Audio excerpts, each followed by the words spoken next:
Elon Musk ने युवा अवस्था के प्रारंभ में ही भविष्य की पुकार सुन ली थी।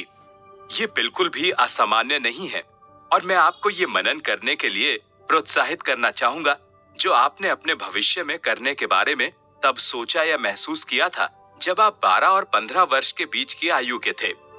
ये अभी भी आपके जीवन की दशा और दिशा को बदल सकता है। 12 साल की आयु के बच्चे के खुलेपन के बारे में कुछ ऐसा होता है जो माध्यमिक विद्यालय में उस पर पड़ने वाले दबाव से बढ़ता है, जो उसकी सबसे शक्तिशाली मन की आवाज को बाहर निकालता है।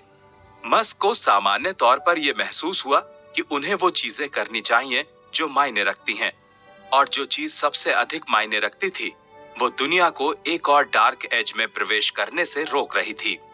बाद में उन्होंने निर्धारित किया कि मानव जाति को ऐसी आपदा में मदद करने के लिए सबसे अधिक संभावित विषय ऊर्जा, परिवहन, इंटरनेट और अंतरिक्ष में पाए जाएंगे।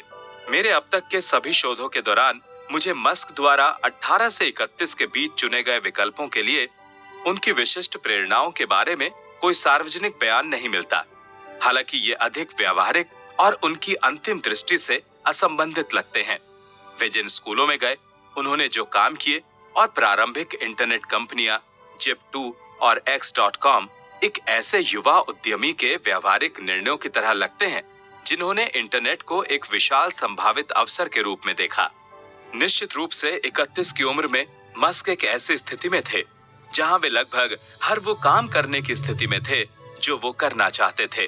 बैंक के खाते में $190 मिलियन के साथ उन्होंने उस योजना पर काम प्रारंभ किया जो मनुष्य को स्वर्ग की खोज करने के लिए आवश्यक था। इसके अलावा वे संधारणीय ऊर्जा की आपूर्ति और ग्लोबल वार्मिंग की शुरुआती चिंताओं को लेकर भी चिंतित थे। आने वाले समय में उनकी कृत्रिम बुद्धिमत्ता की कुरूप और खतरनाक क्षमता को लेकर भी चिंतित होना निश्चित था। हम सबके पास दिन में समान घंटे और इस ग्रह पर करीब करीब बराबर की संख्या में साल मौजूद होते हैं। कुछ लोग अपने उद्देश्य के बिना जीवन के प्रवाह के साथ बहते हुए दिखाई देते हैं। कुछ लोग ऐसे होते हैं जो अपने उद्देश्य को लेकर योजनाएं तो बनाते हैं, लेकिन वे उन्हें पूरा करने के लिए या तो समय नहीं निकाल पाते हैं या फिर जोखिम उठाने से डरते हैं। कुछ लोग अर्थ तलाशने का फैसला करते हैं और फिर अपने योगदान को चरम सीमा तक ले जाने के उद्देश्य के साथ कर्म करते हैं। एलन मस्क इस तीसरे समूह के प्रतीक हैं। उनके स्वयं के शब्दों और उनके कुछ बेहद करीबी सहयोगियों के शब्दों में कहें तो ये मस्क परिकल्पना है। अगर आपके पास एक शानदार सोलर छत है और आपके घर में बैटरी का एक पैक है और आपके पास एक इलेक्ट्रिक कार है तो इसकी दुनिया भर में सराहना होगी। आप इनके सहारे पूरे ऊर्जा समीकरण को हम कर सकते हैं।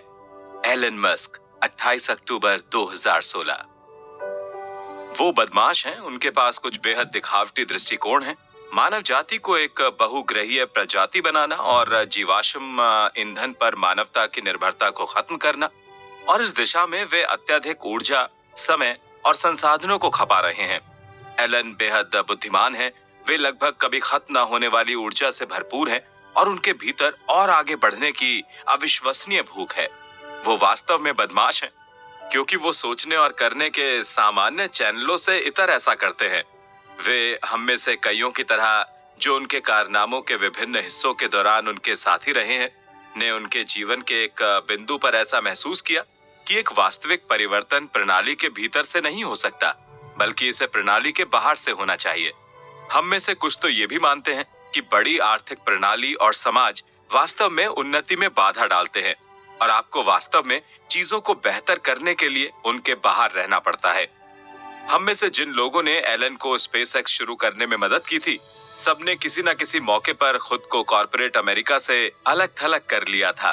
प्रारंभिक स्पेसएक्स वास्तव में ऐसे भाइयों के एक बैंड जैसा था जो कॉर्पोरेट अमेरिका के दमनकारी ग्रुप थिंक और विशेषकर एरोस्पेस उद्योग से आए हुए शरणार्थी थे। हमारे लिए तो ये एक प्राचीन आर्थिक व्यवस्था थी जो रूसी कमांड के जैसी थी और उस आर्थिक व्यवस्था के नियंत्रण में थी जिसे पराजित करने की कोशिश शीत युद्ध ने की थी। इस प्रकार का वातावरण हमारी समझ के अनुकूल नहीं था।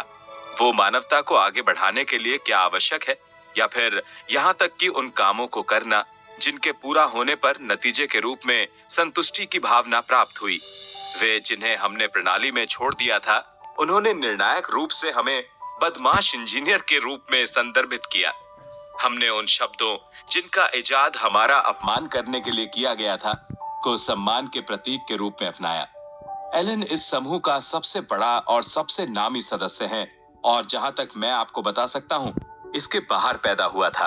वे समूह का नेतृत्व तो करेंगे, लेकिन परिभाषित रूप से हमारा कोई अगुवा नहीं है और इसका नेतृत्व भी नहीं किया जा सकता। कई मायनों में ये पूरी तरह से उत्तरी अमेरिका और पूरे अमेरिका की कहानी है। इस देश को बसाने वाले हमारे पूर्वजों ने एलन की ही तरह आरामदायक जीवन को छोड़कर या फिर किसी त्रासदी से बचकर यहाँ का इस बात का ना के बराबर अंदाजा था कि वे क्या करने जा रहे थे, वे कैसे जीवित रहेंगे और उन्हें कहां जाकर रुकना है। वे जन्मजात जोखिम उठाने वाले थे और उन्होंने एक ऐसी सभ्यता का निर्माण किया जो आगे जाकर चंद्रमा और उससे भी कहीं आगे तक पहुंची। हमारे प्रारंभिक निवासियों को मस्क की ही तरह मालूम था कि यही वो जगह है जहां अवसर मौजूद हैं और ये सपनों को सच्चाई में बदलने वाले तमाम संभावित स्थानों में सबसे बेहतरीन है। वे इस शब्द को चरितार्थ करते हुए असल मायनों में बदमाश थे और हम उस परंपरा के गौरवान्वित अनुयायी हैं। जिम कैंट्रेल, 2 सितंबर 2015 को क्वोरा के उत्तर में। रविवार को संगीत और तकनीक के एक सम्मेलन साउथ बाय साउथ वेस्ट में उन्होंने कहा, चंद्रमा और मंगल को अक्सर अमीर लोगों के लिए किसी आपात स्थिति में प्रयोग होने वाले एक गुप्त रास्ते के रूप में देखा जाता है, लेकिन वास्तव में ऐसा बिल्कुल भी नहीं होने जा रहा है। मंगल पर जाने वाले प्रारंभिक लोगों के लिए तो ये और भी अधिक जोखिम भरा होगा। देखने में तो ये शैकल्टन द्वारा आर्कटिक खोजकर्ताओं के लिए दिया गया एक विज्ञापन जैसा दिखाई देता है, कठिन, खतरनाक, जिसमें आपके मरने की अधिक संभावना है, और जो जीवित बच जाएं, उनके लिए रोमांच, लेकिन जाने वालों के लिए अवसर सामने हैं। मस्क ने कहा, आने वाले समय में मंगल पर उद्यमशीलता की गतिविधियों में अचानक काफी वृद्धि देखने को मिलने वाली है, क्योंकि वहां पर लोहे की ढलाई करने से लेकर पिज्जा की दुकानों तक प्रत्येक चीज की आवश्यकता होगी। अरबपति के खुद के लिए एक खोजकर्ता के रूप में एक नए सीमांत को बनाने का दृष्टिकोण एक मानसिकता का हिस्सा है, जिसने उसकी सफलता को हौसला दिया है। आशावाद पर ध्यान केंद्रित करना और बाधाओं को अस्वीकार करना। मंगल ग्रह पर जाने वाले शुरुआती लोगों के लिए ये कहीं अधिक खतरनाक होगा। मस्क ने 2017 में इंटरनेशनल एस्ट्रोनॉटिकल कांग्रेस में कहा, आप चाहते हैं कि आप सुबह को जागें और ये सोचें कि भविष्य शानदार होने वाला है, और यही वो है जिसे स्पेस फेयरिंग सभ्यता कहा जाता है। ये भविष्य में विश्वास करने और ये सोचने के बारे में है कि भविष्य अतीत से कहीं बेहतर होगा, और मेरे लिए वहां तक पहुंचने और सितारों के बीच मौजूद होने से अधिक रोमांच और कुछ नहीं हो सकता। मंगल पर जीवन मस्क के स्पेसएक्स का लक्ष्य है, और कंपनी की वेबसाइट के मुताबिक इसका उद्देश्य स्वस्थायी सभ्यता बनाने के लिए दोबारा प्रयोग होने वाले रॉकेट का उपयोग करना है। 2013 में साउथ बाय साउथ वेस्ट में मस्क ने कहा कि जब कंपनी उनकी अनुपस्थिति में भी संचालित होने वाली स्थिति में पहुंच जाएगी, तब वे खुद मंगल पर जाएंगे। वे बोले, जब मुझे भरोसा हो जाएगा कि स्पेसएक्स मेरे बिना भी आगे बढ़ सकती है, तो मैं निश्चित रूप से जाऊंगा। मैं पहले ही कह चुका हूं कि मैं मंगल पर मरना चाहूंगा, और ये सिर्फ कहने वाली बात नहीं थी। हालांकि मस्क के पास धरती पर जीवन के अंत के बारे में कहने को बहुत कुछ है। कृत्रिम बुद्धिमत्ता का पूर्वानुमान लगाना और एक आसन्न तीसरा विश्व युद्ध जो इस पूरी सभ्यता का विनाश कर सकता है, और उनकी नजरों में सुधार की ओर ध्यान केंद्रित करना बेहद महत्वपूर्ण है। साउथ बाय साउथ वेस्ट में HBO के एक शो वेस्ट वर्ल्ड के एक पैनल में मौजूदगी के दौरान मस्क ने कहा, दुनिया में बहुत सारी नकारात्मक चीजें मौजूद हैं, बहुत सी ऐसी डरावनी चीजें हैं जो पूरी दुनिया भर में हर समय घटित हो रही हैं। कई ऐसी समस्याएं हैं जिन्हें हल किए जाने की आवश्यकता है। ऐसी कई चीज हैं जो बेहद बुरी स्थिति में हैं, और ऐसी हैं जो आपको एक प्रकार से नीचा दिखाती हैं। लेकिन मस्क की सलाह है कि आप उद्देश्यपूर्ण कामों को खोजें और ऐसे सकारात्मक बदलावों पर ध्यान केंद्रित करें जिन पर आप प्रभाव छोड़ने में सक्षम हो।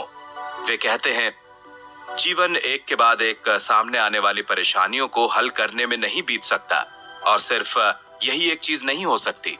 ऐसी चीजें होना भी आवश्यक है जो आपको प्रेरित करे, जो सुबह जागने पर आपको प्रसन्नता से भरे और मानवता का एक हिस्सा हो। उसके लिए ये वो हैं जो अंतरिक्ष उड़ान, बिजली के वाहनों, सुरंगों, कृत्रिम बुद्धिमत्ता और शायद एक नया मीडिया उद्यम सार्थक खोज से निपटने का काम करता है। मस्क ने 2017 में नेशनल गवर्नेंस एसोसिएशन को कहा, वो एक चीज जो मुझे आगे बढ़ने के लिए प्रेरित करती है वो है कि मैं भविष्य के बारे में सोचता हूँ और इसे लेकर अच्छा महसूस करता हूँ। हम जो कह रहे हैं वो भविष्य में जितना संभव हो उतना अच्छा हो सकता है, जो होने की संभावना से प्रेरित हो और अगले दिन के लिए तत्पर हो।